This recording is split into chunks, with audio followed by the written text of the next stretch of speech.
ये आपको इसमें आपको पाठ पढ़ाई करना है बाबू आपका, ये आपका पाठ आपको पढ़ाई करना है। ये सबसे पहला आपका जो आपका पोर्शन जो पढ़ना है बाबू टॉपिक कोनिक का वो पाराबोला है, ठीक है। हाँ, और इसके बाद फिर है बाबू आपका एलिप्स का है बाबू, एलिप्स का, और इसके बाद है बाबू आपका हाइपरबोला का है बाबू, हाइपरबोला, ठीक है। ये पाराबोला, एलिप्स और हाइपरबोला। तो हम लोग पाराबोला कल करेंगे, ठीक है। मैंने कल जो क्लास आइएगा एक्स्ट्रा में, ये कोनिक का मतलब आप आदमी समझिए, मैन, ठीक है ना, आदमी। तो आदमी के बारे में हम लोग जानेंगे आगे, और ये आदमी का वैरायटी है, ये डॉक्टर है, टीचर है और वो इंजीनियर है, ठीक है बाबू। डॉक्टर, टीचर और इंजीनियर है। तो सबसे पहले अगर आदमी के बारे में हम लोग जान जाएंगे तो आदमी के बाद फिर डॉक्टर को डिफाइन करना, इंजीनियर को, और फिर ये उसको टीचर को डिफाइन करना आसान हो जाएगा, ठीक है ना। खाली इस पर थोड़ा थोड़ा बदलाव करते चल जाएंगे कि देखिए वो ऐसा आदमी जो कि ब्लैक कोट पहन के रखे और यहाँ पर वो छोटा सा होता है ना व्हाइट शर्ट, और वो उसको वकील बोलेंगे, ठीक है ना। हाँ, फिर और व्हाइट कोट पहन ले, आला उला लटका दे, तो वैसा आदमी को हम लोग क्या बोलेंगे, डॉक्टर। तो हम लोग डॉक्टर और वकील और टीचर के बारे में बात करने के पहले हमको आदमी के बारे में आगे बात करना पड़ेगा कि आदमी क्या होता है। तो आदमी का मतलब कोनिक सेक्शन। सर बाबू कोनिक सेक्शन आगे बात करेंगे पूरे आज क्लास में, इसके बारे में इंट्रोडक्शन बेसिक बताएंगे, और उसके बाद फिर बाबू हम लोग फिर पाराबोला, एलिप्स और हाइपरबोला के बारे में बात करेंगे। सब छोटा स्मॉल, बहुत स्मॉल साइज का टॉपिक है, फिर बहुत स्मॉल साइज का टॉपिक है, ठीक है। देखिए तो कोनिक का डिफिनेशन क्या है बाबू, ठीक है। देखिए थोड़ा सा अगर आप बोलते हैं, ठीक है सर, लेट करता टाइम पर आइए, ठीक है। क्लास सॉरी आया भी नहीं, आवेगा कि नहीं आवेगा कोई पता नहीं, ठीक है। कोई और लड़का कहाँ गया, तनिष्क। देखिए देखिए मेहनत से पढ़िए बाबू, ठीक ना, और मेहनत से पढ़ कर आगे बढ़िए, खुद का काम कीजिए, दिखाइए नहीं। और यहाँ पर अभी रिवाज क्या चल रहा है, ऐसा पॉइंट का लोकस है, ठीक है, वैसा पॉइंट का लोकस है। देखिए जिस पॉइंट का लोकस निकालना रहता है बाबू, वो आपका उस पॉइंट को तो अल्फा बीटा मानते हैं, लेकिन बाद में अल्फा बीटा को किससे रिप्लेस करते हैं बाबू, एक्स वाई से। तो हम शुरू में एक्स वाई लिख देते हैं शुरू में। ये जो पॉइंट है बाबू, ये मूविंग पॉइंट, यही घूम रहा है। कैसे घूम रहा है, कैसे घूम रहा है, इसका फिक्स्ड पॉइंट से दूरी, ये कोई अल्फा बीटा जो है बाबू, ये आपका फिक्स्ड पॉइंट है, फिक्स्ड पॉइंट माने ये गिवन है, ठीक बाबू, ये नोन नहीं है, ये गिवन रहेगा, कांस्टेंट, ठीक है। कांस्टेंट इसको फिक्स लिखी दी है, ठीक है। तो ये पॉइंट भी इस प्रकार से घूम रहा है कि इसका फिक्स्ड पॉइंट से दूरी, फिक्स्ड पॉइंट से दूरी, ये पॉइंट घूम रहा है, इसका फिक्स्ड पॉइंट से दूरी, और ये कोई पीला वाला फिक्स्ड स्ट्रेट लाइन है, ये फिक्स्ड स्ट्रेट लाइन, ये भी आपको दिया हुआ रहेगा, फिक्स्ड स्ट्रेट लाइन, जिसके पहले फिक्स्ड लगा हुआ रहता है, चाहे जिसके पहले कांस्टेंट लगा रहता है, चाहे जिसके पहले दा लगा हुआ रहता है, वो कांस्टेंट होता है, गिवन होता है वो। ये फिक्स्ड स्ट्रेट लाइन है, ये फिक्स्ड स्ट्रेट लाइन, ये पॉइंट भी इस प्रकार से घूम रहा है कि इसका फिक्स्ड पॉइंट से दूरी और फिक्स्ड स्ट्रेट लाइन से परपेंडिकुलर दूरी, फिक्स्ड स्ट्रेट लाइन से परपेंडिकुलर दूरी, परपेंडिकुलर समझते हैं, लंबवत, हाँ, परपेंडिकुलर दूरी, फिक्स्ड स्ट्रेट लाइन से और फिक्स्ड पॉइंट से और फिक्स्ड स्ट्रेट लाइन से परपेंडिकुलर दूरी का जो रेशियो होता है, रेशियो, ये पीएस। कोई पूछेगा पीएस क्या है, तो जो पॉइंट मूविंग पॉइंट है उसका फिक्स्ड पॉइंट से दूरी है, हाँ। और पीएम, पीएस बटा पीएम, बोलिए पीएम क्या है, तो जो पॉइंट घूम रहा है उस पॉइंट का फिक्स्ड स्ट्रेट लाइन से परपेंडिकुलर दूरी है, परपेंडिकुलर दूरी।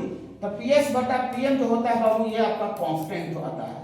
पीएस बटा पीएम क्या होता है बाबू, कांस्टेंट। इस ज्योमेट्रिकल कंडीशन के थ्रू जो पाथ आता है, जो कर्व का फॉर्मेशन होता है ज्योमेट्रिकल कंडीशन के थ्रू, उसी ज्योमेट्रिकल कंडीशन के थ्रू जो पाथ का फॉर्मेशन होता है उसी को क्या बोलते हैं बाबू, कोनिक बोला जाता है। कोनिक सेक्शन या फिर शॉर्ट में कोनिक भी खाली बोल सकते हैं, कोनिक, ठीक है। तो पीएस बटा पीएम कांस्टेंट, जैसे मान लेते हैं पी, यहां मान लेते हैं पीएस बटा पीएम, एक बार मान लेते हैं 2 आगे सपोज करते हैं, तो पॉइंट भी यहां भी घूम के आ जाएगा, यहां भी इसका पीएस दूरी और पीएम दूरी का जो रेशियो है वो 2 रहना चाहिए। पॉइंट भी यहां भी घूम के आ जाएगा, तो पीएस बटा पीएम दूरी जो है वो रेशियो 2 रहना चाहिए। मतलब एक पॉइंट भी घूम रहा है, लेकिन किस प्रकार से घूम रहा है कि पीएस बटा पीएम का जो अनुपात है, जो रेशियो है वो कांस्टेंट रहना चाहिए, ई, ठीक है। इसका भी नहीं माने ये कांस्टेंट होता है, इसी कांस्टेंट रेशियो को बाबू हम लोग इसेंट्रिसिटी ई बोलते हैं। फिर बाबू कांस्टेंट रेशियो को इसेंट्रिसिटी ई बोलते हैं। देखिए तो जो बात बोले हैं बाबू यहाँ पर आपको है, आपका थोड़ा टाइम कम लगेगा, ठीक ना। ये वाला भी एक बैच में हम लोग कर रहे थे। देखिए देखिए कोनिक सेक्शन, कोनिक सेक्शन में बाबू ये पाराबोला है, इलिप्स और हाइपरबोला है, ठीक है। हाँ, ये पाराबोला का फिगर लोकस में बताए थे, ये इलिप्स का फिगर होता है अंडाकार, और वो हाइपरबोला का फिगर होता है।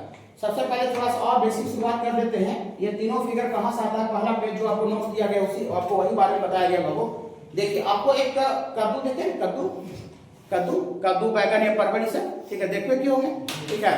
तो कद्दू हो या तो बैगन हो या परवल हो, आप उसको लीजिए, ठीक है ना, और उसको आप चाकू से अलग अलग शेप में काटिएगा ना, कभी ऐसे तिरछा करके निकालिएगा, ऐसे तिरछा काट करके निकालिएगा तो इस तरह का शेप निकलेगा। और ये पूरा मोटा कद्दू जैसे हाथ लीजिए सर, इसको ऐसे सीधा ऐसे करके निकालिएगा ना तो ये इलिप्टिकल फिगर आ जाएगा, फिर वो इलिप्टिकल फिगर। और फिर आप कोई दूसरा ऐसे साइड से एंगल से काटिएगा तो ये हाइपरबोला आ जाएगा। मतलब ये जो तीनों फिगर जो आता है ये आपको ये कद्दू हो चाहे फिर परवल हो या तो फिर आपका बैगन हो, उसको अलग अलग शेप में चाकू से काटने के बाद उसी से आपको ये फिगर भी आता है, उसी से ये फिगर आता है, उसी से ये फिगर पहला में पूरा समझाया गया है। उसको बाबू अगर कद्दू वगैरह रहता तो हम काट के बता देते, तो उसका आवश्यकता नहीं है, लेकिन वो तीनों फिगर वही से आता है, ठीक है बाबू। हाँ आप देखिए डिफिनेशन ऑफ कोनिक, कोनिक का डिफिनेशन क्या है, जो बोले वही लिखा हुआ है।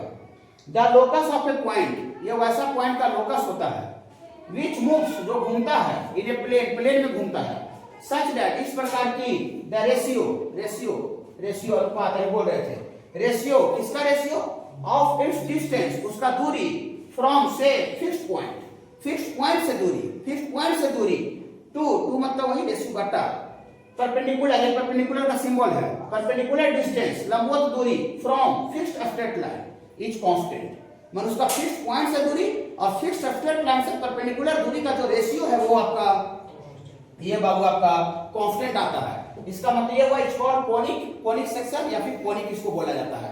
दैट मींस ये देखिए अगर ये पॉइंट एस फिक्स पॉइंट है और ये पॉइंट पी मूविंग पॉइंट जिसका लोकस निकलता है और ये फिक्स्ड स्ट्रेट लाइन है, तो ये पीएस दूरी फिक्स्ड पॉइंट से दूरी और फिक्स्ड स्ट्रेट लाइन से परपेंडिकुलर दूरी का जो रेशियो है पीएस बटा पीएम, ये बाबू क्या आना चाहिए बाबू, कांस्टेंट। और उसी कांस्टेंट रेशियो को बाबू हम लोग इसेंट्रिसिटी ई बोलते हैं। उसी कांस्टेंट रेशियो को क्या बोलते हैं, इसेंट्रिसिटी, और उसको ई से रिप्रेजेंट किया जाता है। देखिए यहां लिखे हैं कांस्टेंट रेशियो, ये जो कांस्टेंट जो अनुपात आ रहा है constant ratio is called eccentricity, E double C E N T R I C I T Y, eccentricity, and it is denoted by a small e, उसको स्मॉल ई से सूचित किया जाता है इसेंट्रिसिटी को। ओके बाबू। हाँ, और ये जो डिफिनेशन में जो फिक्स्ड पॉइंट जो बोला जा रहा है, जो कांस्टेंट पॉइंट गिवन पॉइंट जो बोला जा रहा है बाबू, इसको हम लोग फोकस बोलते हैं, फोकस। तो ये fixed point is called focus, fixed point को फोकस बोलते हैं। और ये जो फिक्स्ड स्ट्रेट लाइन जो डिफिनेशन में बोला गया कांस्टेंट स्ट्रेट लाइन, तो फिक्स्ड स्ट्रेट लाइन को बाबू डायरेक्ट्रिक्स बोलते हैं, directrix, D I R E C T R I X, directrix. तो फिक्स्ड स्ट्रेट लाइन को क्या बोलते हैं बाबू, डायरेक्ट्रिक्स। फिक्स्ड पॉइंट को फोकस बोलते हैं, और वो जो कांस्टेंट जो रेशियो जो पीएस बटा पीएम जो कांस्टेंट अनुपात आता है बाबू, दैट इज कॉल्ड इसेंट्रिसिटी, और उसको बाबू स्मॉल ई से रिप्रेजेंट किया जाता है। और कोनिक का डिफिनेशन समझे, कोनिक वैसा पॉइंट का लोकस है जो कि प्लेन में इस प्रकार से घूमता है, तो उसका फिक्स्ड पॉइंट से दूरी, फिक्स्ड पॉइंट गिवन पॉइंट से दूरी और फिक्स्ड स्ट्रेट लाइन से परपेंडिकुलर दूरी का जो अनुपात रेशियो होता है वो आपका कांस्टेंट आता है, और उस कांस्टेंट रेशियो को बाबू हम लोग इसेंट्रिसिटी ई बोलते हैं। उसी बाबू कर्व को बाबू कोनिक बोला जाता है। कोनिक माने आदमी। और जैसे जैसे ये आपको चलने का कंडीशन बदल जाएगा इसी से, तो वही आदमी कभी डॉक्टर हो जाएगा, वही आदमी कभी इंजीनियर हो जाएगा, वही आदमी कभी टीचर हो जाएगा। बता रहे हैं, घबराइए नहीं। कोनिक का डिफिनेशन समझ में आया बाबू सारे बच्चे को? चल लिखिए। ये तो बाबू पीएस बटा पीएम आपका कांस्टेंट रेशियो ई आ गया, ठीक है। हाँ, अब जो पाराबोला है माने ये आदमी का ही पार्ट है, ये डॉक्टर आदमी का ही पार्ट होता है, दूसरा चीज का पार्ट होता है, आदमी का ही पार्ट होता है। ये टीचर है, तो टीचर में किसका पार्ट है बाबू, आदमी का। इंजीनियर भी आपका आदमी का पार्ट होता है, सब आदमी होता है, उसमें थोड़ा थोड़ा वैरायटी चेंज हो जाता है उसका, ठीक है। तो ये देखिए ये पाराबोला का डिफिनेशन कैसा है बाबू, इलिप्स का। जैसे जैसे जो कांस्टेंट जो रेशियो है इसेंट्रिसिटी जो कहला रहा है बाबू, जैसे जैसे इसेंट्रिसिटी ई का वैल्यू बाबू चेंज होता जाएगा, वैसे वैसे कभी ये जो आदमी है कोनिक, ये कभी पाराबोला बन जाएगा।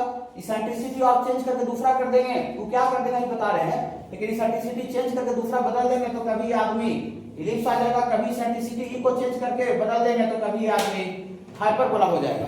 तो हम इसेंट्रिसिटी क्या क्या रहने पर पाराबोला होता है, क्या रहने पर इलिप्स होता है, क्या रहने पर हाइपरबोला होता है बाबू, यहाँ पर आपको बताया जा रहा है। देखिए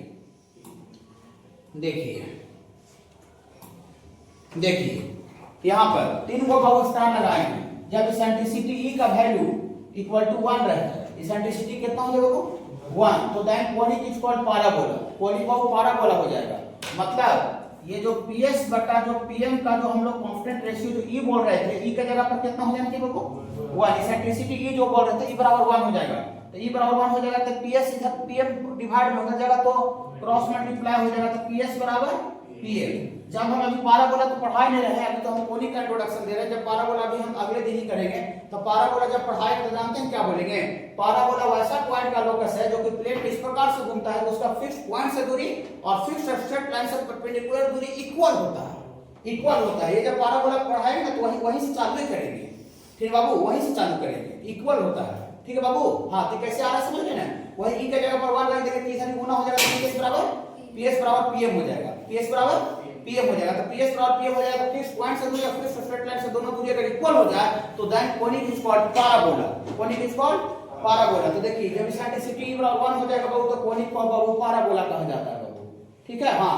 और इसेंट्रिसिटी का वैल्यू जब लेस देन 1 हो, 1 से छोटा इसेंट्रिसिटी, तो कोनिक बाबू इलिप्स कहलाता है, और जब इसेंट्रिसिटी ग्रेटर देन 1 हो तो बाबू कोनिक को हाइपरबोला कहा जाता है। तो ये बाबू आपको खुद में भी कुछ भी है तो आपको याद रखना पड़ेगा, डायरेक्ट ऑब्जेक्टिव क्वेश्चन जिस पर पूछा जा सकता है छोटा छोटा एग्जाम में, छोटा एग्जाम में तो आप स्टेट लेवल के एग्जाम में नहीं जाएगा तो इस तरह का डायरेक्ट इसका यूज माने रहता है, डायरेक्ट क्वेश्चन पूछा जाता है, ठीक है। तो E बराबर 1 रहता है eccentricity parabola, E less than 1 रहता है तो इलिप्स, और E ग्रेटर देन 1 रहता है तो हाइपरबोला होता है, ठीक है। हाँ, अब देखिए कोनिक का हम जनरल इक्वेशन लिख रहे हैं, इक्वेशन ऑफ कोनिक सेक्शन।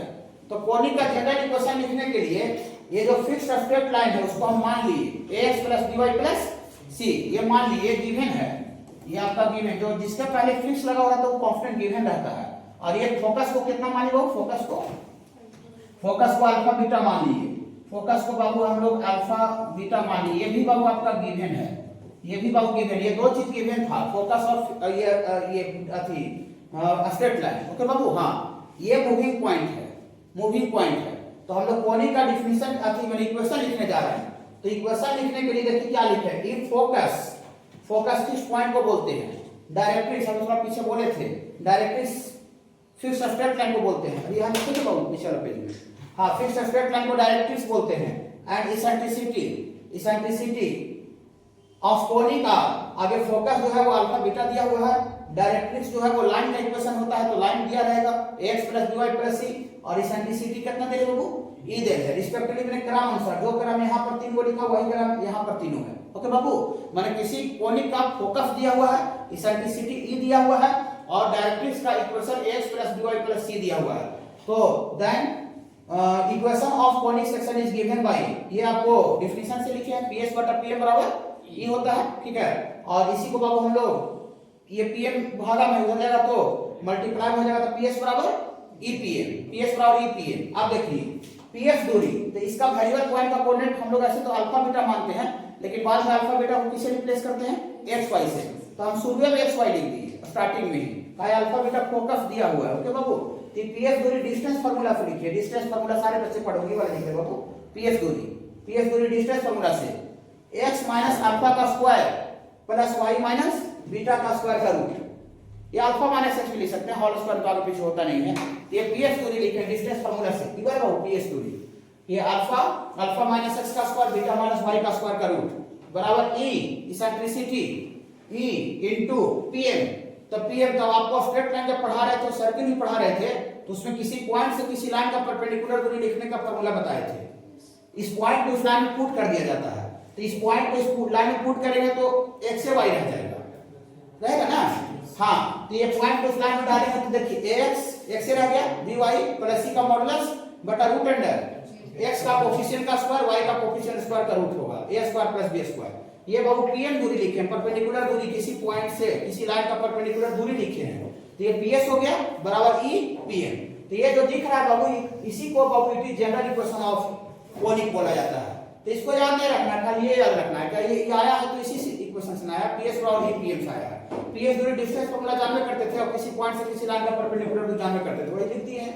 ये बाबू जनरल इक्वेशन ऑफ कोनिक है, इसी में इसेंट्रिसिटी है E बराबर 1 रख देंगे तो वहां से पाराबोला आ जाएगा, E का वैल्यू लेस देन 1 रखेंगे तो वो इलिप्स आ जाएगा, E का वैल्यू 1 से बड़ा रख देंगे तो वो इक्वेशन हाइपरबोला हो जाएगा। लेकिन ये आदमी का इक्वेशन है, आदमी का मतलब बाबू कोनिक सेक्शन, कोनिक सेक्शन का ये जनरल इक्वेशन होता है, ओके बाबू, PS बराबर EPM, ठीक है। उसमें जो फिक्स पॉइंट का जो चर्चा किया गया, उसी फिक्स पॉइंट को क्या बोलते हैं बाबू, फोकस बोलते हैं। अभी बोले भी थे अल्फा बीटा फिक्स पॉइंट को फोकस बोलते हैं।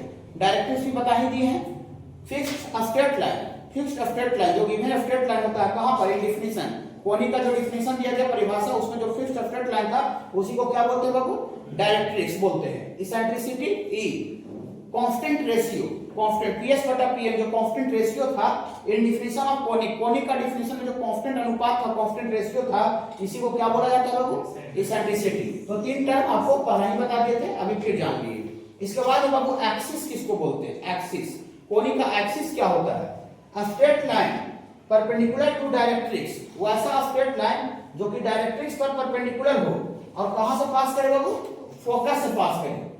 डायरेक्ट्रिक्स पर परपेंडिकुलर हो और फोकस से पास करे। देखिए इधर बताते हैं, देखिए सपोज करते हैं ये बाबू कोई कोनिक है, ये कोनिक है माने पैराबोला भी हो सकता है, इलिप्स हो सकता है, हाइपरबोलिक कुछ है, ये कोनिक है। अब ये बाबू लाइन डायरेक्ट्रिक्स है जो कांस्टेंट स्ट्रेट लाइन होता है, फिक्स्ड स्ट्रेट लाइन डायरेक्ट्रिक्स है, ये डायरेक्ट्रिक्स। तो वैसा स्ट्रेट लाइन और ये इधर कहीं फोकस है, फोकस जो फिक्स्ड पॉइंट रहता है फोकस, तो वैसा स्ट्रेट लाइन जो कि फोकस से पास करे और किस पर परपेंडिकुलर हो बाबू, डायरेक्ट्रिक्स पर लंब होना चाहिए, 90 डिग्री बनाना चाहिए। तो फोकस से तो बहुत सा लाइन पास कर सकता है, समझे, लेकिन डायरेक्ट्रिक्स पर क्या होना चाहिए, परपेंडिकुलर। ये डायरेक्ट्रिक्स है फिक्स्ड स्ट्रेट लाइन, इस पर परपेंडिकुलर होना चाहिए। देखिए ये जो लाइन को दिख रहा है बाबू, यहाँ 90 डिग्री बना रहा है डायरेक्ट्रिक्स के साथ, डायरेक्ट्रिक्स के साथ ये जो लाइन है ये डायरेक्ट्रिक्स पर परपेंडिकुलर है और साथ ही साथ कहां से गुजर रहा है बाबू, फोकस से गुजर रहा है। ये फोकस है बाबू, फिक्स्ड पॉइंट, फिक्स्ड पॉइंट, ये फोकस से गुजर रहा है, डायरेक्ट्रिक्स पर परपेंडिकुलर है। तो इसी लाइन को, इस लाइन को जो फोकस से पास कर रहा है और डायरेक्ट्रिक्स पर परपेंडिकुलर है, इसी लाइन को बाबू एक्सिस बोला गया है। एक्सिस, पैराबोला का एक्सिस, पैराबोला नहीं मतलब कोनिक का एक्सिस, कोनिक का एक्सिस। तो इलिप्स में भी एक्सिस का डेफिनेशन वही रहेगा, ठीक है ना, और पैराबोला में एक्सिस का डेफिनेशन वही रहेगा और हाइपरबोला में एक्सिस का डेफिनेशन वही रहेगा। कहा हम आदमी में आंख के बारे में बता रहे हैं, तो आदमी में आंख के बारे में बताया तो डॉक्टर में भी आंख वहीं पर रहेगा, टीचर में भी आंख वहीं पर रहेगा, कि टीचर रहेगा तो आप यहां पर हो जाएगा क्या, नहीं, ठीक है। तो हम ये आदमी में बता रहे हैं, तो आदमी मतलब पैराबोला में भी वहीं पर वही एक्सिस का डेफिनेशन होगा, इलिप्स में भी वही होगा और हाइपरबोला में वही होगा। माने आप एक जगह जान रहे हैं तो ये तीन जगह काम करेगा, ओके, हाँ तीन जगह। तो एक्सिस वही लिखे, straight line perpendicular to directrix. देखिए डायरेक्ट्रिक्स इस पर परपेंडिकुलर है और कहां से पास करे बाबू, फोकस से पास करे। इस लाइन को बाबू, इस लाइन को बाबू एक्सिस बोलते हैं। कोई दिक्कत बाबू नहीं। इसके बाद वर्टेक्स, वर्टेक्स का डेफिनेशन क्या है, point of intersection of conic, conic में पैराबोला इलिप्स हाइपरबोला कुछ भी anything, conic and axis is called ये वर्टेक्स, पॉइंट ऑफ इंटरसेक्शन। देखिए ये आपको एक्सिस है, एक्सिस, और ये कोनिक है, कोनिक, कोनिक में पैराबोला इलिप्स हाइपरबोला, कोई मैंने कर्व है वो, हां कर्व में पैराबोला इलिप्स हाइपरबोला। अब इसका ये कोनिक है और ये एक्सिस है, इसका point of intersection, point of intersection. इसी पॉइंट ऑफ इंटरसेक्शन को क्या बोला गया बाबू, वर्टेक्स बोला गया, वर्टेक्स। कोनिक और एक्सिस जहां पर आपस में कट करते हैं, कोनिक हो गया, कोनिक, और ये बाबू एक्सिस है और इसका पॉइंट ऑफ इंटरसेक्शन को क्या बोलते हैं बाबू, वर्टेक्स बोलते हैं, ठीक है बाबू। इसके बाद focal chord, focal chord, chord किसको बोलते हैं, आगे वो सर्किल में भी बताए हैं कि कॉर्ड किसको बोलते हैं। ये बाबू आपका कोई सर्किल है या कोई भी कर्व हो सकता है, इस पर कोई दो पॉइंट को लेकर के मिलाते हैं बाबू, तो उससे जो लाइन बनता है उसको कॉर्ड बोलते हैं, जानते हैं बाबू, हाँ। तो ये मान लेते हैं कि कोई भी कोनिक रहेगा, पैराबोला हाइपरबोला, जिस पर कोई दो पॉइंट लीजिएगा तो जो लाइन बनेगा कॉर्ड होगा। लेकिन वैसा कॉर्ड जो कि फोकस से पास करता है, वैसा कॉर्ड जो कि फोकस से पास कर जाए, फोकस माने फिक्स्ड पॉइंट से पास करता है, जो फिक्स्ड पॉइंट दिया वो वहां से गुजर जाए। देखिए cord passing through focus is called focal cord. ये देखिए कोई कोनिक हुआ और यहाँ फोकस फिक्स्ड पॉइंट हुआ अल्फा बीटा, तो ये जो ग्रीन वाले जो दोनों लाइन है और भी हो सकता है, इनफाइनाइट हो सकता है, लेकिन हम ज्यादा बनाए तो काहे एक्सपोज हो जाएगा, ठीक है ना, हाँ। तो ये जो कॉर्ड है, कॉर्ड है कि नहीं है, क्योंकि कोनिक पर कोई भी दो पॉइंट को लेकर के मिलाया जा रहा है कर्व पर, तो कॉर्ड है और इधर भी बाबू कॉर्ड है, ठीक है बाबू, हाँ। ये कॉर्ड तो है, लेकिन कॉर्ड जो है कहां से पास कर रहा है बाबू, फोकस से पास कर रहा है, तो फोकस से पास करता हुआ कॉर्ड को बाबू फोकल कॉर्ड बोलते हैं। ये जो ग्रीन वाला जो कॉर्ड है बाबू, उसको क्या बोलेंगे बाबू, फोकल कॉर्ड बोलेंगे। नाम से क्लियर, फोकल कॉर्ड, फोकल माने वही फोकस से रिलेटेड है, इसलिए फोकल नाम है उसका, ठीक है, हाँ, ठीक है बाबू। ये फोकल कॉर्ड हो गया, फोकल कॉर्ड आगे समझिएगा ना, वैसा कॉर्ड जो कि फोकस से पास करता है, that is called focal cord. इसके बाद डबल ऑर्डिनेट किसको बोलते हैं, डबल ऑर्डिनेट कॉर्ड माने ये भी कॉर्ड ही रहता है, लेकिन परपेंडिकुलर टू एक्सिस, एक्सिस पर परपेंडिकुलर जो कॉर्ड रहता है उसको बाबू डबल ऑर्डिनेट बोलते हैं, एक्सिस पर परपेंडिकुलर। देखिए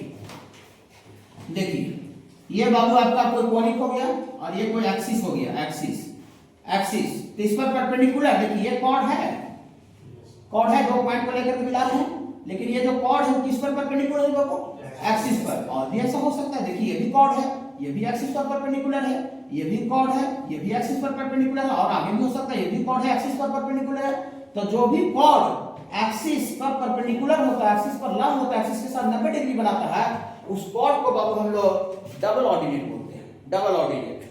ठीक है, तो डबल ऑर्डिनेट का डेफिनेशन है chord perpendicular to axis is called double ordinate. देखिए कोई कोनिक हो गया और ये कोई एक्सिस उजला वाला लाइन, और ये देखिए तीनों जो पीला वाला लाइन बनाए हैं, तीनों का तीनों जो कॉर्ड है वो इस एक्सिस के साथ 90 डिग्री का कोण बना रहा है, परपेंडिकुलर है, तो उसी को क्या बोलेंगे बाबू? Double ordinate. ये जो पीला वाला जो कॉर्ड है जो दिख रहा है जो एक्सिस पर परपेंडिकुलर, इसको that is called double ordinate. तो डबल ऑर्डिनेट समझ गए? वैसा कॉर्ड जो कि एक्सिस पर परपेंडिकुलर रहता है, फोकल कॉर्ड वैसा कॉर्ड जो कि फोकस से पास करता है, वर्टेक्स कोनिक और एक्सिस, कोनिक पर कोई भी कर्व पैराबोलिक हाइपरबोला, और एक्सिस जहां पर आपस में कट करता है दैट इज कॉल्ड वर्टेक्स। इसके बाद एक्सिस, एक्सिस वैसा लाइन जो कि फोकस से पास करता है, और एक्सिस सॉरी डायरेक्ट्रिक्स जो पर फिक्स्ड स्ट्रेट लाइन रहता है उस पर परपेंडिकुलर रहता है, उस पर परपेंडिकुलर रहता है, उसको लाइन को बाबू एक्सिस बोलते हैं। और तो तीनों तो खैर कोई दिक्कत नहीं है, ठीक है बाबू। चलिए सब टर्म बहुत इंपॉर्टेंट है। लैटिस रेक्टम लिखा हुआ है, डबल ऑर्डिनेट के बाद बाबू लिखा हुआ लैटिस रेक्टम। लैटिस रेक्टम का डेफिनेशन क्या है बाबू? वैसा डबल ऑर्डिनेट, बोलिए अच्छा डबल ऑर्डिनेट, डबल ऑर्डिनेट किसको बोलते हैं? जो कि एक्सिस पर परपेंडिकुलर होता है। तो वैसा डबल ऑर्डिनेट, वैसा डबल ऑर्डिनेट माने एक्सिस पर परपेंडिकुलर वाला कॉर्ड जो कि फोकस से पास कर जाए, जो कि कहां से पास कर दे बाबू? फोकस से, माने एक्सिस पर तो परपेंडिकुलर रहने करे तो डबल ऑर्डिनेट तो कहलावे करेगा, लेकिन वैसा डबल ऑर्डिनेट जो कि कहां से पास कर दे बाबू? फोकस से। वैसा कॉर्ड, वैसा डबल ऑर्डिनेट जो कि फोकस से पास कर जाए, उस कॉर्ड, उस डबल ऑर्डिनेट को बाबू हम लोग लैटिस रेक्टम बोलते हैं। इसको शॉर्ट में एल डॉट आर बोलते हैं। एल मतलब लैटिस और आर मतलब रेक्टम। ओके हाँ, तो ये इनफाइनाइट होगा कि एक होगा?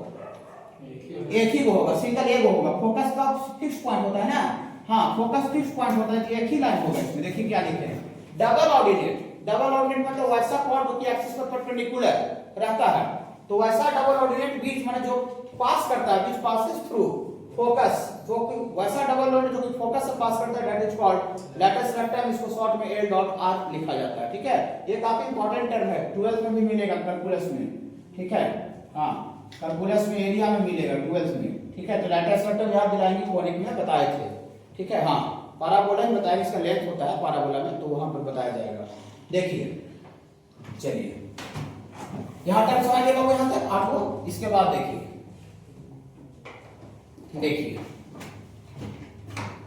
आपको याद होगा बाबू जब पेयर ऑफ स्ट्रेट लाइन हम शॉर्टली पढ़ाए थे, इन शॉर्ट पढ़ाए थे जब पेयर ऑफ स्ट्रेट लाइन को, ठीक है ना। हाँ, खाली सारा टर्म को बता दिए थे। ठीक है, थोड़ा बेसिक क्वेश्चन कर दिए थे।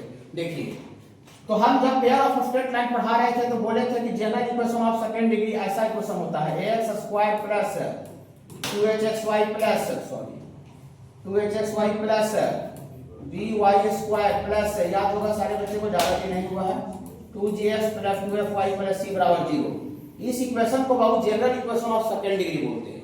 हाँ, सेकंड डिग्री का जनरल इक्वेशन बोलते हैं, याद होगा बाबू। हाँ, और हम बताए थे कि सेकंड डिग्री का जो जनरल इक्वेशन होता है वो पेयर ऑफ स्ट्रेट लाइन को भी रिप्रेजेंट करता है, सर्कल को भी रिप्रेजेंट करता है, और साथ ही साथ ये भी बता दिए थे कि पैराबोला, एलिप्स और हाइपरबोला को भी शो करता है।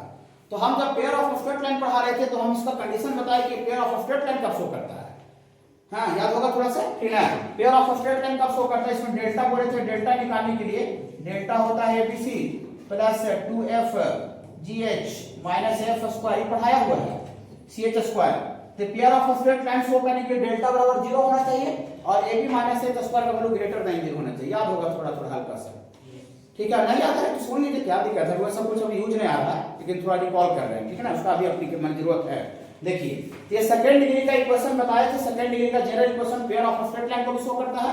और सर्किल में क्या बताया था कि x स्क्वायर का coefficient y square coefficient equal होना चाहिए, और इसमें xy का सर्किल में टर्म नहीं रहता है तो h का वैल्यू 0 होना चाहिए, याद होगा। हाँ, लेकिन अभी तो सबको पहले बता ही दिए, सर्किल और पेयर ऑफ स्ट्रेट लाइन पहले ही बता दिए, लेकिन अभी हम लोग बताने जा रहे हैं कि ये जो इक्वेशन है सेकंड डिग्री का वो पैराबोला कब शो करेगा, एलिप्स कब शो करेगा और हाइपरबोला कब शो करेगा। ओके बाबू, कोई दिक्कत है ना? ये सेकंड डिग्री का जनरल इक्वेशन पाराबोला, एलिप्स और हाइपरबोला को कब क्या क्या क्या कंडीशन के थ्रू रिप्रेजेंट होगा ये बताने जा रहे हैं। देखिए ये डेल्टा भी पहले लिखा हुआ था कि ना, देखिए रिकॉग्नाइजेशन ऑफ कोनिक, माने कोनिक को कैसे रिकॉग्नाइज करते हैं, माने कैसे पकड़ते हैं। ठीक है, सेकंड डिग्री का जनरल इक्वेशन से देखिए second degree general equation is, ये नया नहीं है, बिल्कुल नया नहीं है, ax square plus 2hxy plus by square plus 2gx plus 2fy plus c बराबर 0। इसमें डेल्टा का टर्म भी नया नहीं है, पीला वाला abc plus 2fgh minus f square minus bg स्क्वायर माइनस h स्क्वायर होता है डेल्टा। तो यहाँ जो जानते हैं बाबू, यहाँ पर जो कोनिक होता है वो दो कैटेगरी का होता है। एक जब आपको पेयर ऑफ स्ट्रेट लाइन जब बताया होगा तो उसमें डेल्टा इक्वल टू 0 लिखे होंगे, डेल्टा इक्वल टू 0 माने वाला पीला वाला वैल्यू माने 0 होना चाहिए। तो जिसमें डेल्टा बराबर 0 होता आता है, डेल्टा बराबर 0 माने इस वैल्यू का माने इस वैल्यू अगर 0 हो जाता है तो उसको हम लोग डिजनरेट कोनिक बोलते हैं, डिजनरेट कोनिक, डिजनरेट। और डेल्टा अगर नॉट इक्वल टू 0 होता है तो उसको नॉन डिजनरेट बोलते हैं, नॉन डिजनरेट। तो इसको बाबू दो श्रेणी में बांटा गया है इस डेल्टा को, एक डेल्टा नॉट इक्वल टू 0 और डेल्टा इक्वल टू 0। तो पहला कैटेगरी देखिए लिखे हैं case 1, if delta not equal to 0, delta not equal to, ये delta not equal to 0, then conic is called non-degenerate, conic is called non-degenerate, NONDEGENERATE, non-degenerate conic, non-degenerate conic कहा जाता है। और पाराबोला, एलिप्स और hyperbola जो होता है वो non-degenerate conic का हिस्सा है। और पेयर ऑफ स्ट्रेट लाइन ये सब जो होता है वो डिजनरेट कोनिक का हिस्सा होता है। पेयर ऑफ स्ट्रेट लाइन याद होगा डेल्टा इक्वल टू 0 लिखते होंगे, और पाराबोला, एलिप्स और हाइपरबोला में डेल्टा नॉट इक्वल टू 0 होता है, डेल्टा नॉट इक्वल टू 0। देखिए तो जब डेल्टा नॉट इक्वल टू 0 रहेगा तो कोनिक को कैसे रिकॉग्नाइज करते हैं, नॉन डिजनरेट कोनिक को, कंडीशन और ये नेचर ऑफ कोनिक लिखे, कंडीशन मींस शर्त और कोनिक का लक्षण। तो पहला डेल्टा नॉट इक्वल टू 0 और ab माइनस h स्क्वायर बराबर 0, ab माइनस h स्क्वायर बराबर 0। अगर ये कंडीशन को फुलफिल हो जाए तो ये जो कोनिक है वो पाराबोला हो जाता है। ये कोनिक क्या हो जाएगा बाबू, ये कोनिक आपका पाराबोला बन जाएगा, ये कोनिक बाबू आपका पाराबोला हो जाएगा। डेल्टा नॉट इक्वल टू 0 और ab माइनस h स्क्वायर बराबर 0 तो conic is called parabola. Delta not equal to 0 और ab minus h square greater than 0 तो जो कोनिक है वो इलिप्स हो जाएगा या फिर इम्पेटी सेट हो जाता है। इम्पेटी में कुछ नहीं उसमें खाली रहेगा, ठीक है ना। हाँ, इलिप्स या फिर इम्पेटी सेट दोनों मैंने आपको मान में रखना है। और डेल्टा नॉट इक्वल टू 0 और ab minus h square less than 0 negative, तो ये जो कोनिक होता है बाबू ये हाइपरबोला हो जाता है, हाइपरबोला, हाइपरबोला जो कोनिक का पार्ट है हाइपरबोला। और एक और हाइपरबोला में एक पार्ट होता है बाबू, अभी वो नहीं समझ में आएगा, ये हाइपरबोला पढ़ाएंगे तब पता चलेगा रेक्टेंगुलर हाइपरबोला क्या होता है, लेकिन अभी थोड़ा सा देख लीजिए सही ठीक ना। डेल्टा नॉट इक्वल टू 0 और ab minus h square less than 0 यहां तक तो ठीक है, लेकिन अगर a प्लस b, a है coefficient of x square, b है coefficient of y square, a plus b अगर 0 हो जाए तो हाइपरबोला का एक पार्ट होता है बताएंगे हाइपरबोला में। ये रेक्टेंगुलर हाइपरबोला क्या होता है वो हाइपरबोला पढ़ाएंगे, अभी हम नहीं बता सकते इसको, लेकिन अभी थोड़ा रटना पड़ेगा थोड़ा सा, ठीक है। इसको अगर ये रहता है तो रेक्टेंगुलर हाइपरबोला होता है। अब रेक्टेंगुलर हाइपरबोला क्या होता है वो हाइपरबोला का पार्ट है, ठीक है बाबू, ठीक है। तो इस तरह से कोनिक को रिकॉग्नाइज करते हैं नॉन डिजनरेट कोनिक को। और इसी में अगर इसी में देखिए डेल्टा बराबर 0 हो जाए तो वो वाला जो पीछे पड़े थे उसका टेगिंग चल जाएगा, स्ट्रेट लाइन इंटरसेक्टिंग लाइन ऐसा में चल जाएगा। पेयर ऑफ स्ट्रेट लाइन में देखिए डेल्टा बराबर 0 then conic is called degenerate, conic is called degenerate conic. और यहां कंडीशन लिखा हुआ नेचर ऑफ कोनिक, डेल्टा बराबर 0 और ab माइनस h स्क्वायर बराबर 0। ये पेयर ऑफ कॉन्फिडेंट लाइन है, पेयर ऑफ कॉन्फिडेंट माने पेयर ऑफ स्ट्रेट लाइन रहेगा लेकिन एक के ऊपर दूसरा आ जाएगा, पेयर ऑफ कॉन्फिडेंट लाइन को रिप्रेजेंट करता है। और डेल्टा बराबर 0 और ab minus h square not equal to 0 तो ये पेयर ऑफ इंटरसेक्टिंग लाइन को शो करता है, इंटरसेक्टिंग लाइन को। और डेल्टा बराबर 0 और ab minus h square less than 0 ये इमेजिनरी पेयर ऑफ लाइन होता है, कहा कि ये स्लोप निकालने में नेगेटिव वाला टर्म रूट के अंदर आ जाएगा straight line, pair of straight line से, इसलिए imaginary pair of straight line हो जाता है। और डेल्टा बराबर 0 ab minus h square greater than 0 ये क्या हो जाएगा, पॉइंट को रिप्रेजेंट करेगा, बिंदु को, ठीक है। हाँ ऐसा कंसेप्ट है। तो ये स्क्वायर प्लस y का स्क्वायर और माइनस 2x और माइनस 2y और प्लस c बराबर 0 ये जो इक्वेशन है वो क्या चीज को रिप्रेजेंट कर रहा है बाबू, ये रिप्रेजेंट कर रहा है बाबू, रिप्रेजेंट एंड इलिप्स को, ऑन लिख दिया है एंड होना चाहिए, एंड इलिप्स, ये इक्वेशन इलिप्स को रिप्रेजेंट कर रहा है। तो वैल्यू c का निकालना है, यहाँ जो c है देन c बराबर क्या होगा, तो कुछ नहीं करना, इस तरह का क्वेश्चन आते रहता है, जो इमेज में नहीं आएगा फिर नहीं, इतना आसान इस तरह से डायरेक्ट नहीं आता है, ठीक है। ये फंडामेंटल चीज हो गया, ठीक है। मैंने अदर एग्जाम में आपको आएगा एनडीए फिर बेस्ट बॉल बीआरटी मैंने जे इमेज में नहीं आएगा, नेट मार्क्स में आएगा। ये डायरेक्ट वाला क्वेश्चन है ना, ठीक है ना, इस तरह का डायरेक्ट वाला क्वेश्चन नहीं आता है। देखिए ये बाबू आपको रिप्रेजेंट कर रहा है, एलिप्स को रिप्रेजेंट कर रहा है, तो कुछ नहीं करना है। ये इक्वेशन एलिप्स को रिप्रेजेंट कर रहा है, तो इसका बाबू कंडीशन यहां से लगाना है। देखिए एलिप्स को रिप्रेजेंट करेंगे तो डेल्टा नॉट इक्वल टू 0 और a B minus H square greater than 0 होना चाहिए। पैराबोला को रिप्रेजेंट करेगा कहीं कोई इक्वेशन सेकंड डिग्री का जेड इक्वेशन तो ऊपर वाला शब्द लगाना पड़ेगा, हाइपरबोला को रिप्रेजेंट करेगा तो नीचे वाला लगाना पड़ेगा। समझ रहे बाबू, ये आपको याद रखना पड़ेगा। हाँ कि एलिप्स का शो करता है, तो एलिप्स के लिए डेल्टा नॉट इक्वल टू 0 और a B minus H square greater than 0। ठीक है, हाँ यही वाला पॉइंट वहां लिखते हैं। देखिए तो लिखते हैं फॉर एलिप्स के लिए, थ्योरी आगे लिख देते हैं। फॉर एलिप्स के लिए डेल्टा नॉट इक्वल टू 0 और साथ ही साथ a B minus H square greater than 0। ये कैसे लिखे समझ आया बाबू? अब डेल्टा का वैल्यू होता है a b c plus 2fgh minus f square. तो इस इक्वेशन जो यहाँ दिया हुआ है बाबू, इसको ओरिजिनल इक्वेशन इससे तुलना करना पड़ेगा, कंपेयर करना पड़ेगा। X square plus b y square plus 2hxy होता है नहीं बना, 2gx plus 2fy plus c। इस इक्वेशन को इससे कंपेयर करना पड़ेगा, तुलना, तब एबीसी लिखाएगा। इसको कंपेयर कीजिएगा, तो इसको कंपेयर कीजिएगा तो है यहाँ एक्स स्क्वायर होता है, एक्स स्क्वायर का कोफिशिएंट ए होता है, वहाँ एक्स स्क्वायर का कोफिशिएंट पूछना है बाबू तो 1 है, तो यहाँ ए की जगह पर बाबू 1 हो गया, plus b y square, y square का कोफिशिएंट को बी बोलते हैं, तो बी की जगह पर बाबू बी 1 ही है, प्लस 2hxy, तो xy का जो कोफिशिएंट होता है उसको 2h बोलते हैं, 2h। तो इसमें xy का इसमें टर्म में नहीं है, कहीं भी x गुना y का टर्म है नहीं है, तो नहीं है, इसका मतलब h बराबर क्या है बाबू 0 है, h बराबर 0 रहेगा तो xy खत्म हो जाएगा। 2gx, x का कोफिशिएंट को 2g बोलते हैं, तो x का कोफिशिएंट -2 है, कंपेयर कर रहे समझ रहे हैं आप, समझ रहे बाबू? हाँ, तो 2g बराबर क्या है बाबू, 2g बराबर x का कोफिशिएंट -2, ये बाबू 2 से 2 कट जाएगा, तो यहाँ से g बराबर कितना आ जाएगा -1, और 2fy, y का कोफिशिएंट को 2f बोलते हैं, तो एंड 2f बराबर भी -2 है बाबू, तो ये से 2 से 2 यहाँ भी कट जाएगा बाबू, तो यहाँ से f बराबर भी बाबू -1, और c तो c है बाबू। हाँ लास्ट में यानी c बराबर c है, मैंने c के जगह पर c लिखा हुआ है, वहाँ लैम्डा भी रह सकता था कि c के जगह पर। फिर बाबू चलिए अब यहाँ से now delta not equal to 0, तो आगे डेल्टा तो लिख देते हैं थोड़ा सा आपको समझने के लिए। डेल्टा होता है एबीसी प्लस 2fgh माइनस, अभी जो लिखे थे बाबू, और पेयर ऑफ स्ट्रेट लाइन से मिला है ये वाला चीज, ठीक है, हाँ, माइनस बीजे स्क्वायर। देखिए पेयर ऑफ स्ट्रेट लाइन थोड़ा सा पढ़ा दिए, यहाँ से देखने में सहूलियत लग रहा है, और नहीं अगर करते तो सब देखते समझ में आता कि कहाँ से आया क्या हुआ है, ठीक है ना बाबू, नया सिरा से पता फिर हो जाता है यहाँ।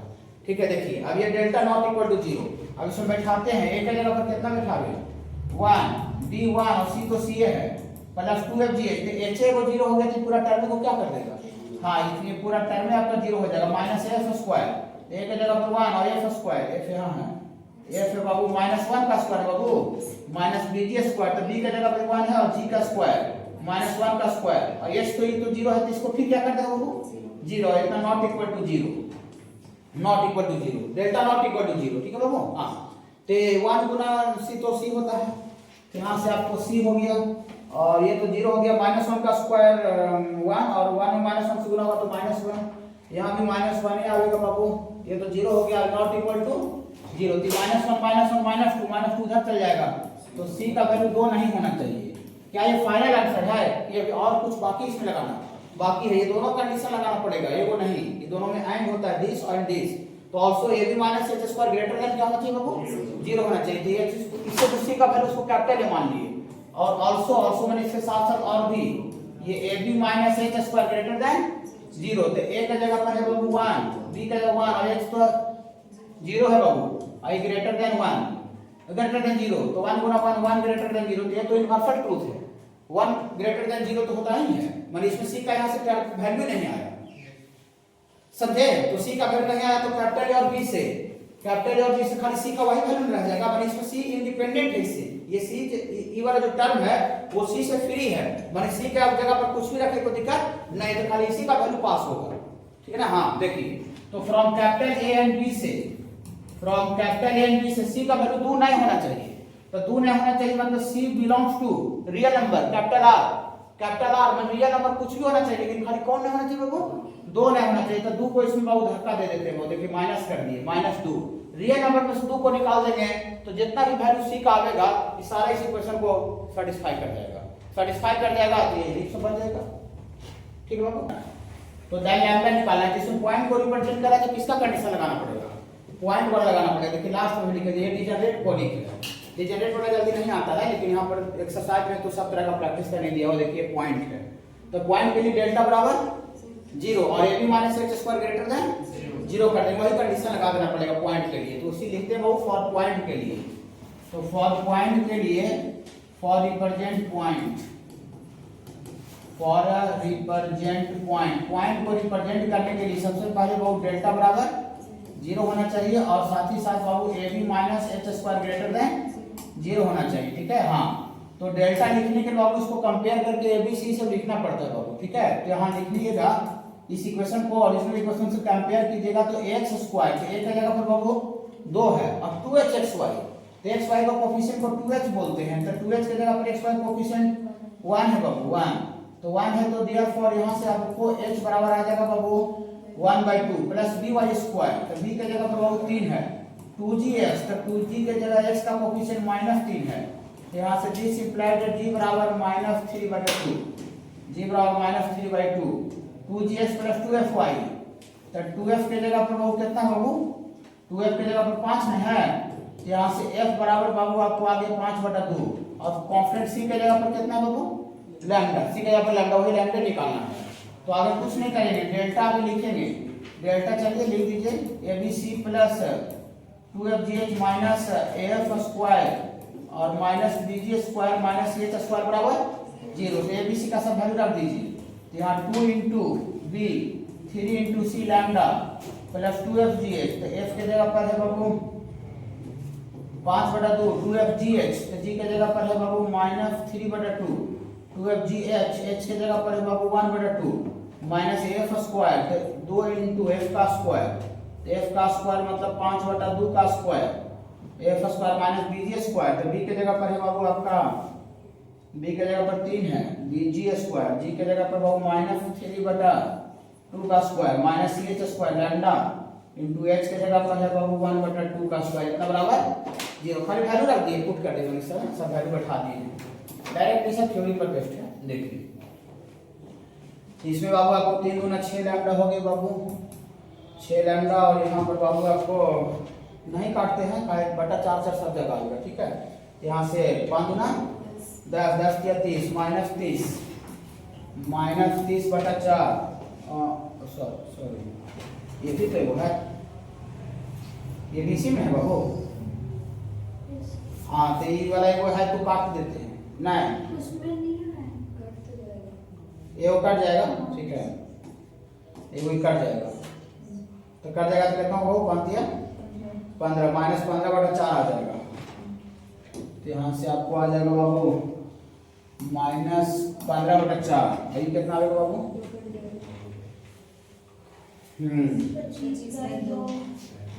25/2 ना जाएगा, तो 25 एक ही बार लिखिए, फिर एलसीएम में 25 गुना 50/4 का है, -4 यहाँ भी एलसीएम में ठीक हो जाएगा, ठीक है। हाँ, यहाँ से 25 गुना 50 हो गए, 50/4 माइनस में आ रहा है, तो ये आपका 50/4 और यहाँ पर बाबू कितना हो जाएगा 3 3 9 27 प्लस नहीं माइनस नहीं होगा, माइनस में होगा ना, तो ये 27/4 और यहाँ बाबू λ/4 हो जाएगा ना, तो माइनस में λ/4, तो माइनस में λ/4 बराबर 0, इसका एलसीएम में किस जगह कितना आ जाएगा बाबू 4, तो 6 को 24 लैम्डा, 24 लैम्डा, यहाँ -15 का 15 ही रहेगा, -50 का 50 ही रहेगा, और ये -27 का 27 रहेगा, और माइनस लैम्डा बराबर 0 /4 उधर चल जाएगा, तो 24 में से 1 गया 23 लैम्डा, और 50 और 15 -65 -65 और -27 -65 और -27 65 और 27 कितना होता है 92, माइनस में तो उधर चल जाएगा, तो क्या हो जाएगा बाबू +92, 40 गुना कट जाएगा, तो लैम्डा बराबर कितना आ जाएगा बाबू 2, सॉरी 4 मतलब कर देना 46 गुना, तो यहाँ से लैम्डा इक्वल टू बाबू 4, इसको हम लोग 1 मान लेते हैं। अब ये कंडीशन और लगाना पड़ेगा बाबू, A B minus H square greater than 0 होना चाहिए, और दोनों में जो कॉमन वैल्यू होगा वो मेरा आंसर होगा, ठीक है हाँ, यहाँ से ए बी माइनस, अगर नहीं कॉमन वैल्यू तो कोई आंसर नहीं होगा, lambda has no real value. तो A B minus H square greater than 0, तो ए के जगह पर है बाबू, ए के जगह पर है 2 और बी के जगह पर है बाबू आपका बाबू नहीं आएगा। हाँ तो फ्री फ्रॉम रहेगा तो फिर वो हो जाएगा। मैंने ऐसा है कि इसमें लैम्डा अगर आ गया, लैम्डा आ गया 6, लैम्डा 6 आ गया तो कॉमन वैल्यू नहीं मिलेगा, तो lambda has no real value. लेकिन इसमें लैम्डा आएगा नहीं किया, माने इसमें लैम्डा कुछ रखें तो इसको फर्क नहीं पड़ेगा, तो कुछ भी जगह पर 4 रखें तो 4 इसको भी फायदा पहुंचा देगा, 4 इसको भी फायदा पहुंचा देगा। ठीक है हाँ, तो ए बी के जगह पर बाबू 3 और माइनस एच स्क्वायर में 1/4 हो जाएगा, तो ये तो ऑलवेज बाबू ग्रेटर देन 0 आ रहा है, वही पीछे वाला जैसा हो गया। तो फ्रॉम इसको 2 मान लीजिए, इसमें लैम्डा नहीं आया, अगर लैम्डा आ जाता तो फिर देखते कॉमन वैल्यू आया कि नहीं। जैसे लैम्डा इसमें आ जाता 5, तो उसमें लैम्डा 4 था, उसमें लैम्डा 5 था, तो लैम्डा का कोई कॉमन वैल्यू नहीं मिल रहा था, तो लैम्डा का वैल्यू कॉमन नहीं मिल रहा था, मैंने लैम्डा का कोई वैल्यू नहीं होता। लेकिन इसमें लैम्डा नहीं आ रहा, तो नहीं आ रहा इसका क्या मतलब हुआ, नहीं आ रहा इसका मतलब इसको कुछ भी रखेगा इसके ऊपर फर्क नहीं पड़ेगा। तो कोई सब कुछ भी रखेगा फर्क नहीं पड़ेगा, 10 रख लीजिए, 10 तो रख ही सकते हैं, लेकिन 10 के ऊपर वाला सब इसका नहीं करेगा। 4 ऐसा वैल्यू तो किसको भी कर देगा ओके, और 4 ऊपर वाला को ओके कर देगा। ठीक है बाबू हाँ, तो आपको फ्रॉम 1 and 2 से ऐसा लिखेंगे बाबू, फ्रॉम 1 and 2 से लैम्डा इक्वल टू ऐसा है क्या, पेयर ऑफ स्ट्रेट लाइन का इंटरसेक्शन कैसे निकालते हैं वो थोड़ा याद होगा, हल्का फुल्का सा याद होगा। ये पेयर ऑफ स्ट्रेट लाइन ऐसा रहता था, x स्क्वायर प्लस 2hxy और प्लस by स्क्वायर और प्लस 2gx और प्लस 2fy प्लस c बराबर 0। ये बाबू इसमें x y दोनों वेरिएबल था, तो हम इसको डेल्टा बोले थे, डेल्टा, और हम इसको पॉइंट ऑफ इंटरसेक्शन निकालने के लिए डेल्टा x बटा डेल्टा y, इसको fxy बोले थे एक्चुअली, या डेल्टा f बटा डेल्टा x y बोले थे, ऐसा बोले थे, ये डेल्टा f बटा डेल्टा x बोले थे। इसका मतलब थोड़ा सा बोले थे पार्शियल डिफरेंशिएशन, जब दो वेरिएबल रहता है x और y, फिर वो कभी भी कोई भी फंक्शन को डिफरेंशिएट करते हैं तो सिंगल एक वेरिएबल के रिस्पेक्ट में करते हैं। ये कैलकुलस में हम भी पढ़ाएंगे, पूरा कैलकुलस में पढ़ना है, लेकिन अभी हो सकता है फिजिक्स वाला टीचर थोड़ा मोड़ा बोला होगा, तो इसमें वेरिएबल दोनों है, x भी है और y भी है, तो किसी एक के रिस्पेक्ट में करके नहीं छोड़ सकते हैं, तो अगला नाराज हो जाएगा, दोनों का बराबर हक है। तो हम क्या करते हैं कि एक बार x को लड्डू देते हैं, y को बैठा देते हैं, फिर अगला में y को लड्डू देंगे, x को बैठा देते हैं। इसका क्या मतलब हुआ कि ये बताया हुआ है थोड़ा सा, ठीक ना, अभी ज्यादा दिन नहीं हुआ है। एक बार x के रिस्पेक्ट में डिफरेंशिएट करेंगे इस फंक्शन को, तो y को कांस्टेंट समझेंगे, और इसमें थोड़ा सा डिफरेंशिएशन का बहुत फार्मूला ये वाला आपको आएगा, जो कि फिजिक्स वाला टीचर आपको बोला हो, हम मैथ में पढ़ाएंगे, 12th में प्रूफ करके बताएंगे। ये पूरा मैथ का टॉपिक है, x का पावर n का फार्मूला बताया गया, वो डिफरेंशिएशन का nx का पावर n माइनस 1, और अगर dx बटा dx अगर रहता है तो ये 1 हो जाता है। सब बच्चों को याद होगा, इसका बेसिक रहता है। कांस्टेंट का डिफरेंशिएशन 0 रहता है, और कोई वेरिएबल के साथ अगर कोई कांस्टेंट गुणा आ जाता है तो उसको बाहर कर देते हैं। इतने फार्मूला इसमें यूज होगा। ऐसे डिफरेंशिएशन का फार्मूला टोटल 20 को है, लेकिन 20 को में यही 3-4 यहां पर यूज होगा, ठीक है हां। तो एक बार x के रिस्पेक्ट में डिफरेंशिएट करते हैं, कैसे करते हैं, a कांस्टेंट है वेरिएबल के साथ गुणा में, तो a को बाहर कर लेंगे, x स्क्वायर किस फार्मूला पर करेंगे, 2x हो जाएगा, x स्क्वायर को 2x, ठीक है बाबू हां। और इसके बाद 2hxy, तो 2hy इसमें कांस्टेंट हो जाएगा वेरिएबल के साथ, 2hy और x का डिफरेंशिएशन भी इसका 2x 1 हो जाएगा 1, और ये by इसका पूरे कांस्टेंट हो जाएगा 0, और फिर 2g बाहर हो जाएगा, x का डिफरेंशिएशन छोटे 1, और ये 2fy पूरा कांस्टेंट हो जाएगा 0, किसी भी कांस्टेंट उधर विराट साइड में कांस्टेंट है। तो ये इक्वेशन आ जाएगा x के रिस्पेक्ट में डिफरेंशिएट किया जाएगा। ये पेयर ऑफ स्टूडेंट बताए थे।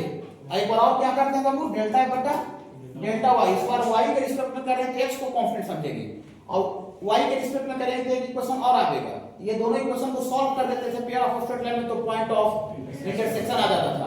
लेकिन यहाँ पे हम लोग कोनिक का सेंटर निकालना है, कोनिक का केंद्र निकालना है, जैसे पाराबोला हो गया, सर्किल हो गया, ठीक है ना, हाँ, तो उसका सेंटर निकालना है। तो सेंटर निकालने के लिए कोनिक का क्या कांसेप्ट है, ये देखिए यहाँ पर, how to find centre of conic. Conic का बहुत सेंटर कैसे निकालते हैं, कोनिक का सेंटर कैसे निकालते हैं। इस इक्वेशन को यहाँ पर वहां डेल्टा बोले थे, यहाँ s बोले, उसको कोई दिक्कत नहीं होगा, ठीक है। s बराबर ax square plus by square 2hxy 2gx 2fy plus c, general equation conic का लिखे हैं। इसको इतना ही general equation of conic, conic का जनरल इक्वेशन है। ये पैराबोला भी हो सकता है, इलिप्स भी हो सकता है, hyperbola, pair of straight line हो सकता है, ठीक है। तो डेल्टा s बटा डेल्टा x, डेल्टा s बटा डेल्टा x का मतलब यहाँ पे लिख दिए पार्शियल डिफरेंशिएशन, x के रिस्पेक्ट में किए हैं, तो y को कांस्टेंट समझेंगे, तो a कांस्टेंट x स्क्वायर का dc 2x by स्क्वायर पूरा कांस्टेंट हो गया, 0 हो गया, 2hy पूरा कांस्टेंट है, बाहर हो जाएगा, x का dc 1 हो जाएगा। फिर 2gx में 2g कांस्टेंट है, गुना में बाहर हो जाएगा, x का dc पीछे 1 हो जाएगा। 2fy पूरा कांस्टेंट है, c भी कांस्टेंट है, और RHS में भी 0 है, तो 0 का डिफरेंशिएशन भी 0 होता है। ठीक है, तो ये बाबू जो डिफरेंशिएशन है इसमें consider y as a constant, माने y को कांस्टेंट समझे हैं, y को कांस्टेंट रखे हैं। ठीक है बाबू, हाँ, तो इसको बहुत थोड़ा सा फिर से लिख दिया 2x 2hy 2g, ये आया इतना बराबर 0, पहला इक्वेशन आ गया। और फिर जिस तरह से पहला इक्वेशन आया उसी तरह से डेल्टा x बटा डेल्टा y, इस पर y के रिस्पेक्ट में कर रहे हैं, तो कौन कांस्टेंट होगा बाबू? x कांस्टेंट होगा। तो पूरे का पूरे कांस्टेंट, तो पहले से दुनिया में पता था कि ये कांस्टेंट है bc से, और y के रिस्पेक्ट में करने से x भी कांस्टेंट हो गया, तो पूरा टर्म क्या हो गया? कांस्टेंट। तो कांस्टेंट का डिफरेंशिएशन 0, और फिर by2, तो b गुना में है कांस्टेंट वेरिएबल के साथ, तो बाहर हो जाएगा y2 का dc 2y, which is two y कर लेगा बाबू। ठीक है, हाँ, फिर 2hy में 2hxy में 2hx बाहर हो जाएगा, y का dc which is two y dy 1 हो जाएगा बाबू, ये देखिए 2hx खाली हो गया गुना 1, फिर यहाँ 2gx पूरा कांस्टेंट है 0 हो जाएगा, 2fy में 2f बाहर हो जाएगा, y का dc which is two y 1 हो जाएगा, और ये c कांस्टेंट का dc 0, RHS में बाबू 0 का dc 0 हो जाएगा। ये जो आया है उसमें x को क्या किया गया बाबू? कांस्टेंट समझा गया है। अब एक इक्वेशन इसी को ऐसे लिख दें 2by 2hx और 2f बराबर 0। अब हमको सेंटर लाने के लिए पहला इक्वेशन ये वाला जो x के रिस्पेक्ट में डिफरेंशिएट करने से आया, और दूसरा इक्वेशन जो y के रिस्पेक्ट में डिफरेंशिएट करने से आया, दोनों इक्वेशन को सॉल्व कर देंगे तो वो सेंटर का कोऑर्डिनेट आ जाएगा, कोऑर्डिनेट का सेंटर का कोऑर्डिनेट आ जाएगा।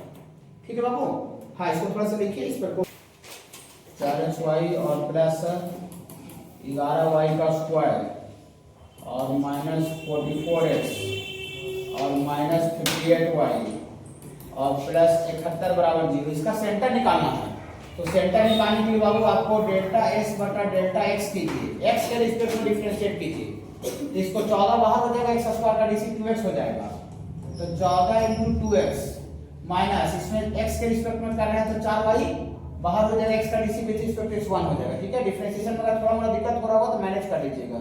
ठीक है, काहे कि ये पढ़ाना बाकी बाबू हम पढ़ाए नहीं है, और ये पूरा कांस्टेंट है बाबू, इसका 0 हो जाएगा, -44x का -44 बाहर हो जाएगा, और x का dc विच इज ds/d1 होगा, ये पूरा कांस्टेंट है, यहाँ 0 हो जाएगा, 71 भी कांस्टेंट है 0 हो जाएगा, उधर भी 0 होगा, कांस्टेंट का dc 0, तो 14 दूना बाबू 28x हो गया, और प्लस 4y हो गया, -44 बराबर 0।